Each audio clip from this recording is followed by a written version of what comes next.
A Cristo sea la gloria, hermanos. El poder y la alabanza por todos los siglos. Amén. Mire, yo he estado disfrutando mucho en este tiempo el momento de adoración, de exaltación al nombre de Dios. ¿Cuántos han disfrutado adorar a Dios? ¿Sabía que Dios también disfruta estar con usted? Bueno, voy a pedirles por favor que abran su Biblia en el libro de los Hechos. Y vamos a hablar un poco acerca de cómo transmitir la visión. Ustedes son una iglesia con visión, ¿sí sabía? Ustedes son una iglesia con visión. Amén. Ok. Hechos capítulo 6, versículo 1 al versículo 7. Y vamos a leer este pasaje de la Escritura. Voy a pedirle que usted lea un versículo. Si usted trae la versión Reina Valera, levante un poquito más la voz, súbale un poquito a su volumen. Si usted trae otra versión, léala suavemente. Pero si usted trae la versión Reina Valera, léala fuerte, ¿sí? ¿Lo tiene? Amén. Versículo 1, léalo usted por favor. Entonces los 12 convocaron a la multitud de los discípulos y dijeron: no es justo que nosotros dejemos la palabra de Dios para servir a las mesas, usted. Y nosotros persistiremos en la oración y en el ministerio de la palabra, a los cuales presentaron ante los apóstoles, quienes orando les impusieron las manos. Dice la palabra de Dios, y crecía, vamos a volver a leer este versículo, el 7. Y crecía la palabra del Señor y el número de los discípulos se multiplicaba grandemente en Jerusalén. También muchos de los sacerdotes obedecían la fe. Cierre sus ojos un momento y concentre su pensar en el Señor. Padre, en esta hora te damos gracias por tu presencia en este lugar. Gracias, Señor, por tu Santo Espíritu. Y mientras es proclamado tu palabra, Señor, tu evangelio, Señor amado, yo te ruego que tu Santo Espíritu haga, Señor, milagros y prodigios en la vida de las personas, redarguyendo, sanando, liberando, Señor, restaurando, Señor, y levantando la vida de mis hermanos conforme a tu voluntad, conforme a tu deseo. Amén y amén. Quiero hablar de cómo transmitir la visión, una visión bíblica, una visión correcta en una iglesia en crecimiento. En el libro de los Hechos, lo acabamos de leer, capítulo 6, dice la palabra de Dios: en aquellos días, como crecía el número de los discípulos. Hechos capítulo 6, versículo 1. Ustedes son una iglesia que está creciendo, hermanos. ¿Quieren crecer más? Vamos a ver unos principios bíblicos. Después de que dice que crecía la iglesia, hay una situación allí. Vea por favor su Biblia, Hechos capítulo 6, versículo 1. ¿Qué sucedió después de que crecía la iglesia? A ver, dígalo sin miedo, nadie lo va a acusar ante el consejo de ancianos, hermano. Murmuración. Cuando la iglesia crece, hermanos, hay problemas, hay situaciones difíciles. Los griegos empezaron a enfocar, pusieron su lupa, su lente sobre la atención que daban los judíos a sus mamás, a las viudas, y empezaron a sentirse en la plena libertad de la palabra, a ser muy sentidos. Y dijeron: es que los apóstoles no están visitando a las viudas, es que los apóstoles no están atendiendo las necesidades.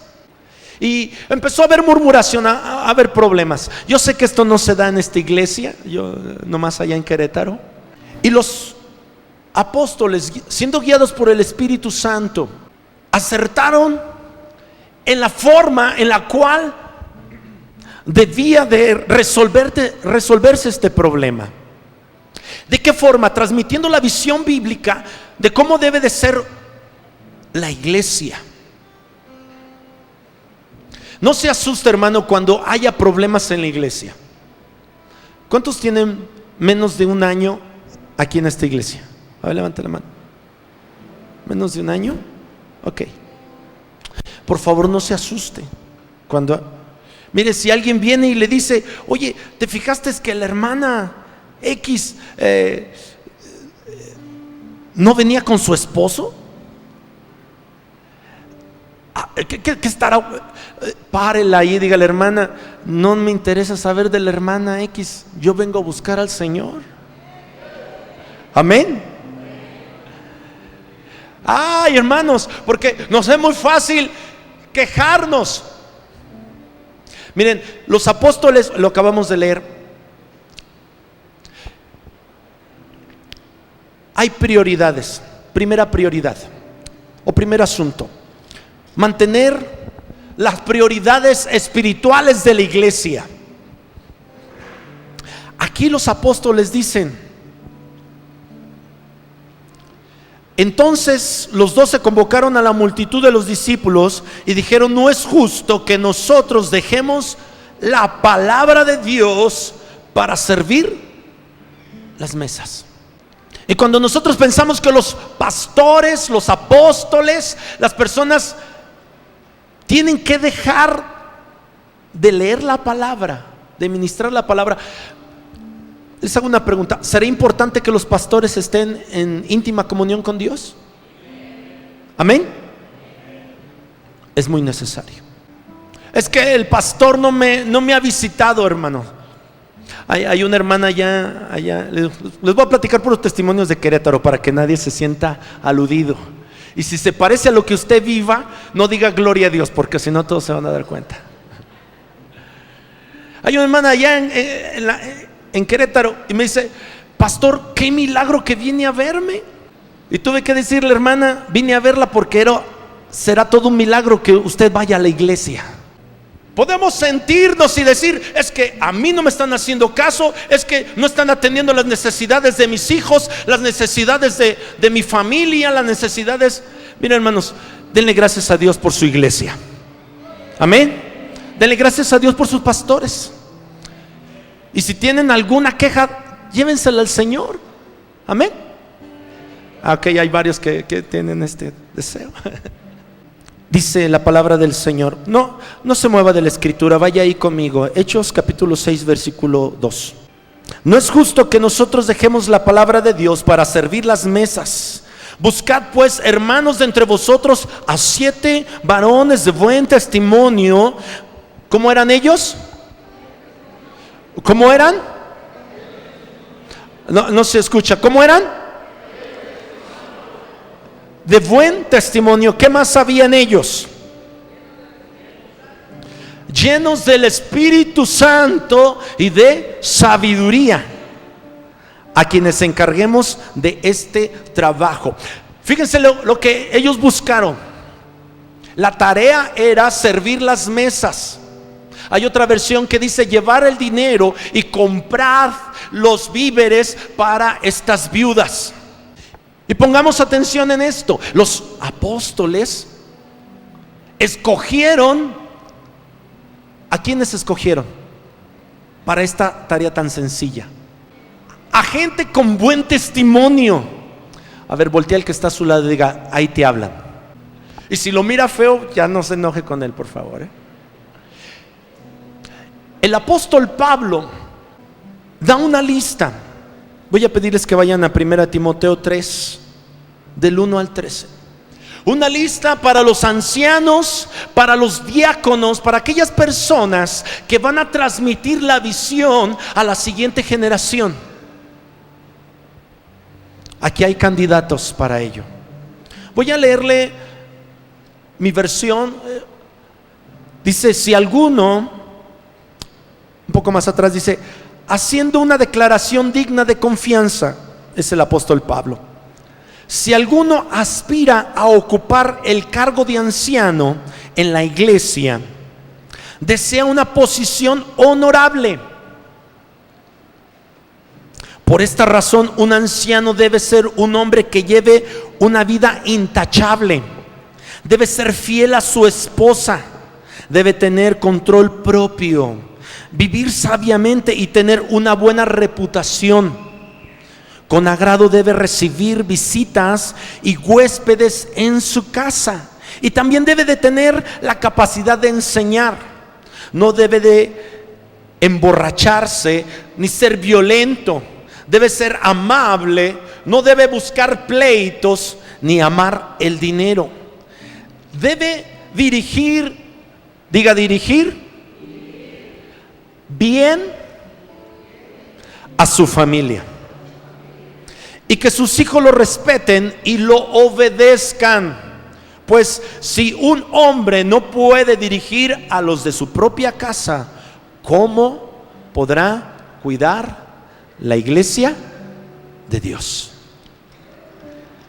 La palabra dirigir tiene relación con dar rumbo, poner dirección, enseñar, mostrar la forma en la cual se deben de hacer las cosas. Y mientras estábamos allí orando y adorando a Dios, el Señor me estaba confirmando, me decía, ¿sabes qué? Es que está levantándose un altar para Dios en esta iglesia. ¿Cuántos quieren levantar un altar para Dios? Vamos al libro de Génesis, en el capítulo número 22. Dios te está escogiendo a ti, varón, mujer, joven, para poner en tu vida el testimonio, la llenura de su Espíritu Santo y sabiduría.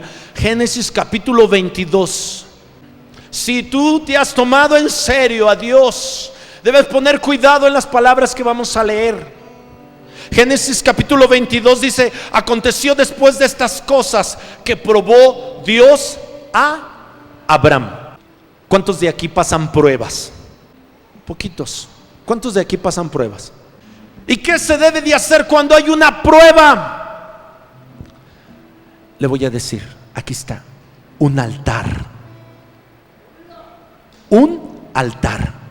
A ver, diga, un altar.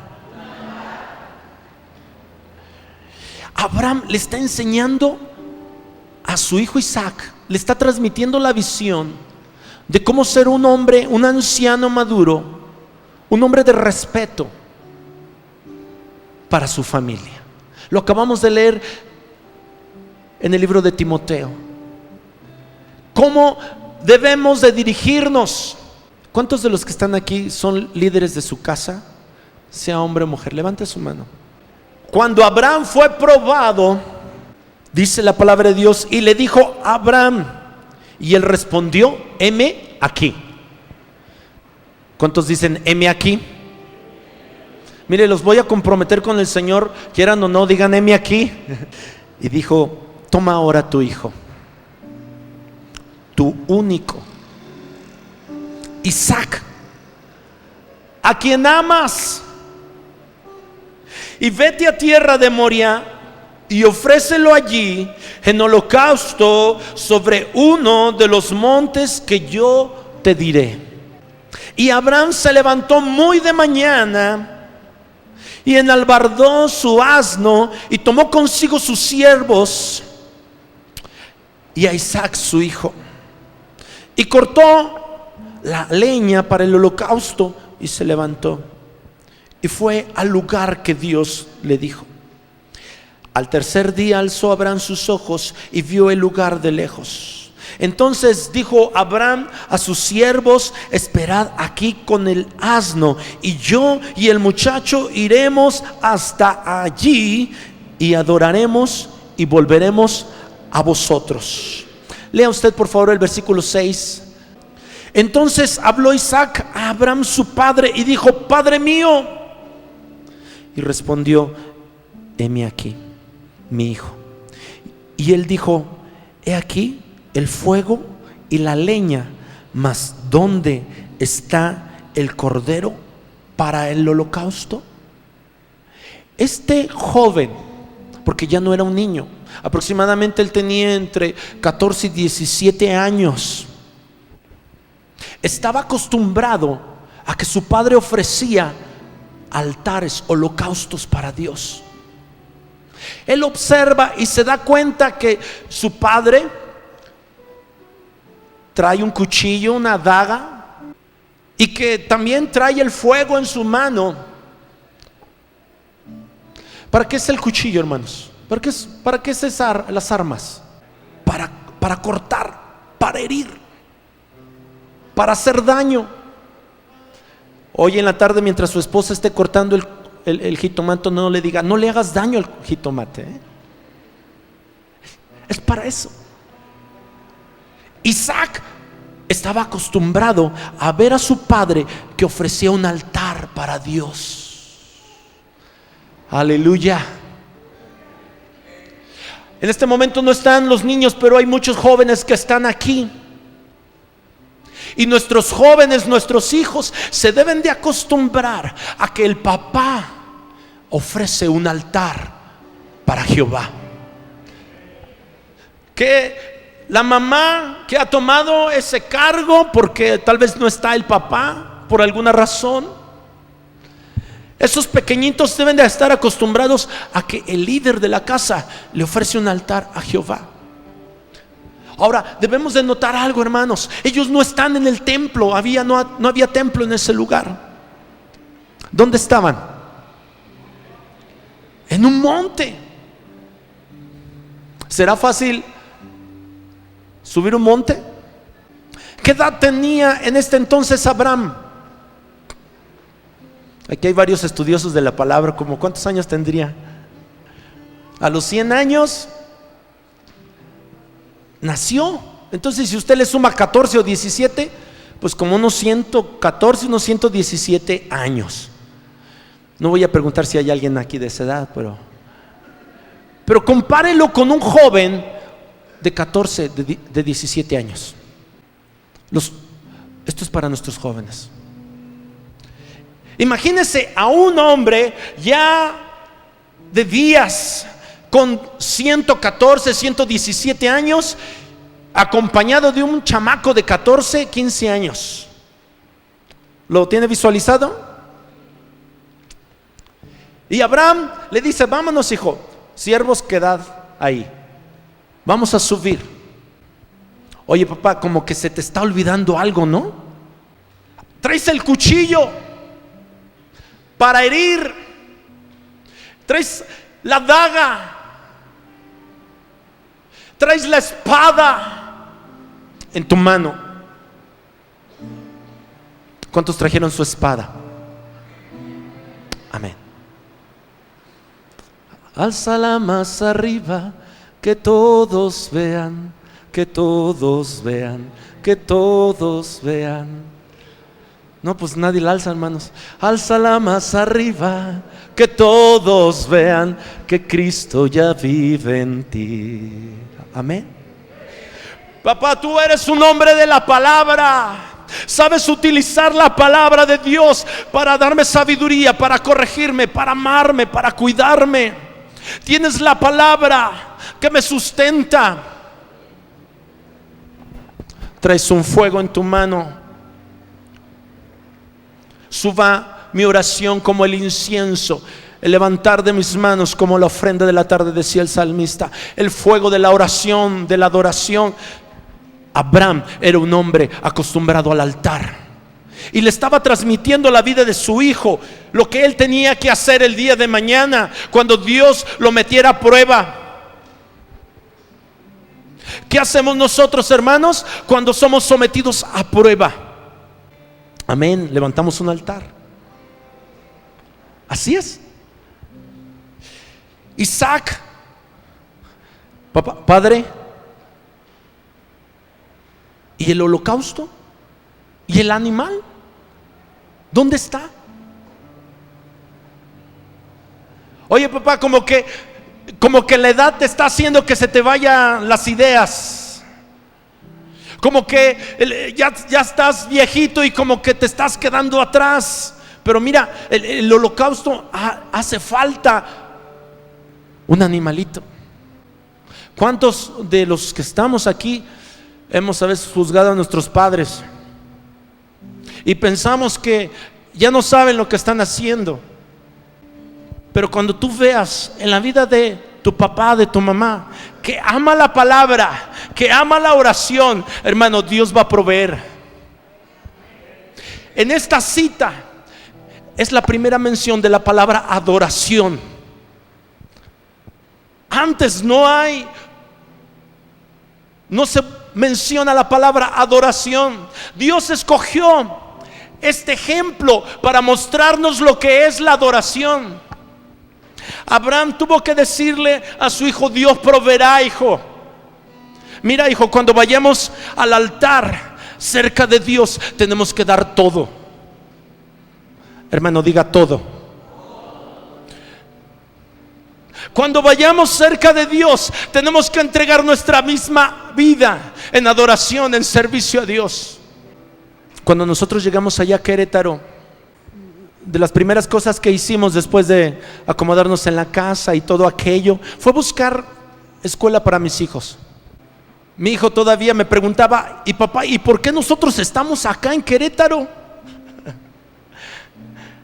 Él tenía 8 años y de repente me hacía preguntas como: oye papá, ¿y por qué somos nosotros misioneros? Su mentalidad de 8 años. Papá, ¿y por qué nos enviaron a nosotros?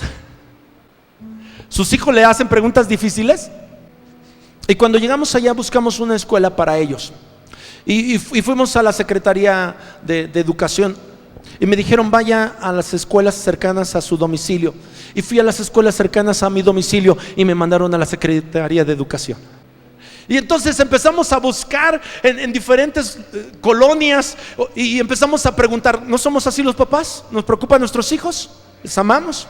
Y empezamos a buscar diferentes lugares. Y yo quiero decirle algo, hermano. Durante las primeras 3 semanas de escuela, mi hijo Edgar Asaf no tuvo escuela. Y fuimos probados y tocamos y: oiga, ¿no nos puede dar un lugar? No, mire, tengo una lista aquí como de 120 que están esperando un lugar para el grado que usted busca. Si fuera primero, tal vez, pero usted está buscando 3er grado. Y así anduvimos buscando. Le dije a mi hijo: pues nosotros te enseñaremos, conseguiremos los libros. Cuando estamos en aprieto, cuando estamos a prueba, cuando nuestra fe es puesta en prueba, hermanos, es momento de hacer un altar para Jehová. Y oramos y doblamos nuestras rodillas delante de Dios, y el Señor tuvo misericordia. Recuerdo ese día llegamos allá a la escuela primaria, una escuela de nueva creación. ¿Sí saben cómo son las escuelas de nueva creación, verdad? Que no hay nada, ni maestros a veces. Y esta escuela estaba relativamente cerca de la casa. Localizamos a la directora y traía un regimiento de papás atrás de ella. Y todas querían entrevistarse con ella. ¿Saben una cosa, hermanos? Nos acercamos a esta mujer. Le dije solamente 2 frases: vengo de San Luis Potosí y necesito un lugar para 3er año. Cuando le dije esto, volteó, me vio y me dijo: espérame ahí. No me moví de donde me dijo. Fue y me buscó. Cuando terminó de despachar a esa gente, eran como 100 mujeres que andaban ahí detrás de ella para que les diera un lugar. Me dijo: ¿sabes qué? Yo soy de San Luis Potosí. Ya tienes un lugar para tu hijo. Nuestro Dios es fiel. Nuestro Dios es fiel. Vamos a leer la palabra. Versículo número 7. Entonces habló Isaac a Abraham su padre y dijo: Padre mío. ¿Qué hizo Isaac? Habló a su padre. Nuestros hijos necesitan que nosotros les transmitamos la fe de una manera oral. ¿Cuántos hijos hay aquí que son hijos de familia? Levante su mano. Ellos necesitan que la espada que tiene tu padre, porque mira, tu papá conoce la palabra de Dios. Nada más es cuestión de que tú le digas: a ver, dime un versículo de la palabra, papá. Tal vez algunos de ustedes no se animan a decirles, porque su papá le va a decir: ahora tú dime un versículo de la palabra. Pero cuando estamos en un momento de aprieto, en un momento difícil, fluye la palabra del Señor, porque de nuestro corazón, donde ha sido guardada, emana esa vida eterna. Nuestros hijos necesitan escucharnos. Durante muchas generaciones los judíos transmitieron la palabra de Dios no a través de un escrito. Estas palabras le repetirás a tus hijos cuando te levantes, cuando te acuestes, cuando vayas por el camino, cuando lo lleves a la escuela, cuando se acueste, cuando tenga exámenes. Hace unos días mi hija me ayudó a recordar esto. Ella es muy directa. Volteó y me vio y me dijo: papá, estás muy serio, así no me gustas. Porque cuando te sientas a la mesa siempre nos platicas algo, pero ahora estás muy serio. A ver, voltea con el que está a su lado y diga: hermano, no se ponga serio. Aleluya. Isaac habló a su padre y le dijo: Padre mío. Y él respondió: heme aquí, mi hijo. ¿Sabes qué, Isaac? ¿Sabes qué, Isaac? En el momento que tú me necesitas, aquí estoy. En el momento que tú necesitas que ore por ti, en el momento que tú necesitas que transmita la fe en Cristo Jesús, aquí estoy, Isaac. ¿Necesitas fe? Esta es la palabra para ti. Y él dijo: he aquí el fuego y la leña, mas ¿dónde está el cordero para el holocausto? Y respondió Abraham: Dios se proveerá de cordero para el holocausto, hijo mío. E iban juntos. ¿Cómo tenemos que ir al altar? ¿Cómo tenemos que ir al altar? Juntos. Diga fuerte: juntos. Juntos. Gracias a Dios por los que están aquí como matrimonio y familia juntos. Gloria a Dios. Pero tal vez estás aquí y no está tu papá, no está tu mamá. Yo conocí a Cristo a los 7 años. Por la misericordia de Dios fui bautizado en lenguas a los 9 años. A los 10 años fui bautizado en agua. Y durante 28 años iba a la reunión solo con mi mamá y mis hermanos. Hoy está aquí mi papá. Si tú has estado luchando por caminar con Dios y dices: mi papá no llega, mi mamá no viene a la reunión, yo llego solo a la casa de Dios, estoy luchando solo en mi casa, levantando un altar para el Señor. Yo quiero decirte que el Señor ve tu sacrificio, tu amor, tu dedicación, y el Señor te va a escuchar. Y un día va a estar tu padre alabando al Señor juntamente contigo, tu mamá. ¿Cuántos dicen amén? Hermanos, tenemos que ir juntos. Que no se nos quede en casa alguien de la familia. Hermano, pero es que está rebelde. ¿Le has hablado a su corazón? ¿A tu hijo? Está rebelde la esposa. No me miren feo, varones. Yo no les... Está rebelde el varón. Ministrale la palabra. Ministrale la palabra. Decía una hermana allá en Querétaro: mi hermano, yo dejo que se quede bien dormido, y cuando ya está bien dormido y empieza a roncar como una máquina de vapor, empiezo a orar por él. Al cabo no va a sentir. Señor, tócalo, ministralo con tu espíritu, y empiece a declarar la palabra del Señor. Jehová te bendiga y te guarde. Jehová haga resplandecer su rostro sobre ti y tenga de ti misericordia. Jehová alce a ti su rostro y ponga en ti su paz. Sobre sus hijos, Jehová es tu guardador, Jehová es tu sombra a tu mano derecha. ¿Cuántos quieren hacer compromiso en esta hora de levantar el altar para el Señor en sus casas? No es solamente aquí en la iglesia. Es bueno, lo disfrutamos.